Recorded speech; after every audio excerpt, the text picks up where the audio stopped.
सूफी रंग 786 चैनल में आप सभी दोस्तों का हार्दिक स्वागत है। आज की वीडियो में हम आपको पिराने पीर जनाब गौस पाक और एक जादूगर का किस्सा बताएंगे। सो आप सभी से विनती है इस वीडियो को पूरा जरूर देखें और इस चैनल को भी जरूर सब्सक्राइब करें। ये किस्सा ये करामा सुनकर आपका ईमान ताजा हो जाएगा, आपका विश्वास और पक्का हो जाएगा। तो इस वीडियो को पूरे गौर से और पूरा जरूर देखें। बात उस समय की है जब हुजूर गौस पाक रहमतुल्लाह अलैह अपने दरबार पर मौजूद थे और लोगों से हम कलाम हुआ करते थे और इलाही की बातें किया करते थे। ऐसे ही उनकी मजलिस में उनके दरबार पे हर रोज एक शख्स आया करता था जो सोचता था कि शायद हुजूर गौस पाक ने कोई सिद्धि, कोई काला जादू उसको सिद्ध किया हुआ है जिससे वह लोगों को करामात करके दिखाते हैं, लोगों का भला करते हैं। इनके पास कोई जादुई शक्ति है, कोई सिद्धि है जिसकी वजह से ये अनेकों प्रकार की तरह तरह की करामात करते हैं। मेरे पास भी सिद्धि है, मैं भी चाहता हूँ कि लोग मेरे पास आए और मैं उनकी मुश्किलों का हल करके दूँ अपनी सिद्धि से, अपने जादू से। यही वह इंसान सोचा करता था। ऐसे ही वह कई दिन सोचता रहा। वैसे तो था वह जादूगर, लेकिन वह और बड़ा जादूगर बनना चाहता था। इसीलिए वह अपने से बड़े जादूगर के पास गए और उनसे जाकर कहा कि मैं आपसे बहुत ज़्यादा बड़ा जादू सीखना चाहता हूँ, क्या आप मुझे जादू सिखाएंगे? उसकी बात सुनकर बड़े जादूगर ने कहा कि हाँ, मैं आपको जादू तो सिखा दूंगा, पर इसके लिए बहुत मेहनत करनी पड़ेगी। आपको अपना घर छोड़ना पड़ेगा और मेरे साथ ही रहना पड़ेगा। इसमें बहुत ज़्यादा वक्त लगेगा और आपको मेरी सेवा भी करनी पड़ेगी, तभी आपको यह जादू आएगा। तो उस इंसान ने थोड़ा सोचा और कहा कि ठीक है, मैं अपना घर बार छोड़ने के लिए तैयार हूँ, आपकी सेवा भी करूँगा और मेहनत भी करूँगा, चाहे जितना समय लग जाए, आप मुझे जादू सिखा दें। तो वह आदमी ने अपना घर बार छोड़ दिया। 4 साल में उसने उस जादूगर के पास रहकर जादू सीखा और फिर एक बांसुरी, डमरू और एक बंदर को लेकर अपने घर आ गया। अब वह बहुत बड़ा जादूगर बन चुका था। एक दिन अपने घर पर बैठा वह इंसान सोच रहा है कि अब मैं हजूर गौस पाक रहमतुल्लाह अलैह की बारगाह में जाऊंगा और लोगों के सामने उनको अपनी करामात, अपना जादू दिखाऊंगा। तो उसके पश्चात लोग मेरे पास आने लगेंगे और मेरे पास भी पैसा होगा, लोग मेरे पास आएंगे और मैं उनकी मुश्किलों का हल करूंगा। एक दिन उसने निश्चित किया और वह अपना पूरा साजो सामान लेकर हजूर गौस पाक रहमतुल्लाह अलैह की बारगाह में हाजिर हो गया और जाकर सलाम किया। तो हजूर ने उसे देखकर पहले तो थोड़ा मुस्कुराने लगे और फिर पूछा कि भाई, 3-4 साल हो गए, आप मेरे दरबार पर नहीं आए, मैंने आपको नहीं देखा, आप कहाँ पर थे, क्या काम करते थे, इतना समय किधर रहे? तो शख्स ने हजूर की बात सुनकर कहा कि मैं भी आपकी तरह सिद्धि लेने गया था, जादू सीखने गया था और अब मैं बहुत बड़ा जादूगर बन गया हूँ। अब मैं भी आपकी तरह जादू करूँगा, करामात करूँगा, तो लोग मेरे पास आएंगे और मैं उनकी मुश्किलों का हल करूँगा। मैं आपके सामने चमत्कार दिखाना चाहता हूँ, अपना जादू दिखाना चाहता हूँ। जैसे आप लोगों को चमत्कार दिखाते हो, इसी तरह से मैं भी लोगों को अपना चमत्कार दिखाऊंगा। हजूर गौस पाक उस जादूगर की बातें सुन रहे हैं और धीरे धीरे मुस्कुरा भी रहे हैं। उसकी बात सुनकर आप हजूर रहमतुल्लाह अलैह बोले कि भाई, मुझे कोई जादू नहीं आता, मैं कोई चमत्कार नहीं दिखाता, मैं तो अपने यार की, उस अल्लाह ताला की रज़ा में रहता हूँ। वह जो हुक्म करता है मैं वही करता हूँ। मैं तो अपनी मर्जी से सांस भी नहीं लेता, खाना भी नहीं खाता। चमत्कार दिखाना तो दूर की बात है, ये सब कुछ मेरे यार की रज़ा में होता है, मैं उसी के हुक्म में रहता हूँ। मैं कोई चमत्कार या जादू नहीं दिखाता हूँ। हजूर की बात सुनकर वह जादूगर बोला कि नहीं, अब मैं तो चमत्कार सीख कर आया हूँ, जादू सीख कर आया हूँ, मैं तो दिखाऊंगा ही, मैं तो अपना तमाशा जरूर दिखाऊंगा और आपका तमाशा भी देखूंगा। उसकी बात सुनकर हजूर थोड़ा तलखी में आ गए और बोले कि ऐ भाई, कभी किसी भी फकीर का तमाशा नहीं देखना चाहिए और ना ही किसी भी अल्लाह ताला के वली को, एक कामल फकीर को कभी तमाशा दिखाना चाहिए। यह बहुत माड़ी बात होती है। पर वह जादूगर तो सरकार के खेड़े पै गया। वह कहने लगा कि मैं तो तमाशा दिखाऊंगा ही दिखाऊंगा। इतनी बात कर कर उसने हजूर गौस पाक रहमतुल्लाह अलैह के सेवादार, उनके मुरीदों को इकट्ठा किया। उसने सरकार के मुरीदों से कहा कि आप पीर जी से कहें कि वह मेरा तमाशा जरूर देख लें, मैं तो अपना जादू, अपनी करामात दिखाकर ही जाऊंगा। तो सरकार के मुरीदों ने सरकार से कहा कि पीर जी, अगर यह शख्स आपसे मिन्नतें कर रहा है, बहुत ज़्यादा कह रहा है, तो एक बार आप इसका तमाशा देख ही लीजिए। उस शख्स की बात को सुनकर, अपने मुरीदों की बेनती को सुनकर सरकार ने कहा कि ठीक है, ऐ जादूगर, ऐ शख्स, 2 शर्तों पर मैं आपका तमाशा देखूंगा। आपको मैं जो दूंगा आपको लेना पड़ेगा, और जब आपका तमाशा करामात खत्म हो जाएगी तो आप मुझे तमाशा दिखाने के लिए नहीं कहेंगे। यही शर्त पर मैं आपका तमाशा देखूंगा। सभी बातें मान ली गई। फिर उस शख्स ने अपना तमाशा जादू दिखाना शुरू किया। उसने बांसुरी बजाई, डमरू बजाया और अपने बंदर को तैयार करने लगा। और फिर उसने कुछ मंत्र अपने मुंह में सरकार की ओर देखकर पढ़ने लगा, और एक मंत्र उसने सरकार के मुरीद की तरफ, जो उसके पास ही खड़ा था, उसकी तरफ देखकर पढ़ने लगा। फिर जैसे ही उसने मंत्र पढ़कर फूंक सरकार गौस पाक के मुरीद की तरफ मारी, तो उस मुरीद के माथे पर एक फूलों का बूटा निकल आया।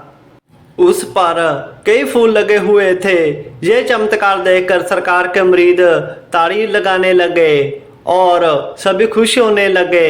फिर उसने सरकार की तरफ देखकर कहा कि सरकार, जनाब गौस पाक, यह देखो मेरा चमत्कार, यह देखो मेरी करामात, मेरा जादू। फिर सरकार रहमत में आए। उन्होंने तवज्जो दी, एक रहमत की निगाह अपने मुरीद की तरफ मारी, तो क्या देखते हैं, वह जादूगर और सरकार के मुरीद, जिस मुरीद के माथे पर फूलों का बूटा निकल आया था, उसके माथे पर कुछ भी नहीं है। वह फूलों का बूटा गायब हो चुका है, वहां पर कुछ भी नहीं था।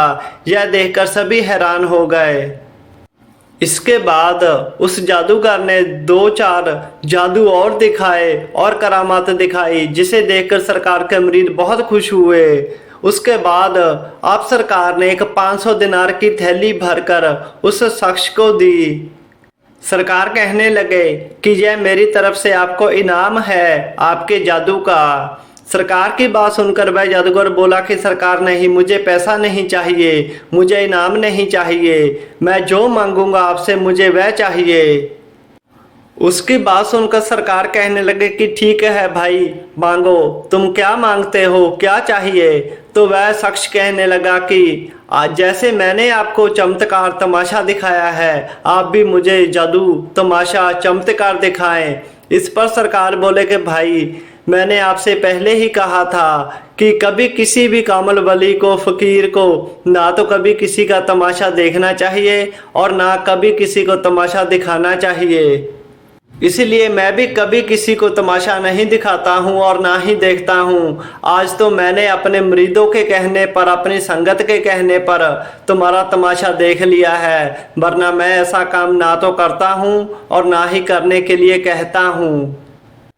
पर सरकार की बात सुनकर भी वो वह शख्स नहीं माना। उसने कहा कि मैं तो आज आपका जादू, आपका चमत्कार देखकर ही जाऊंगा। बार बार कहने पर भी वह शख्स जादूगर नहीं मान रहा है।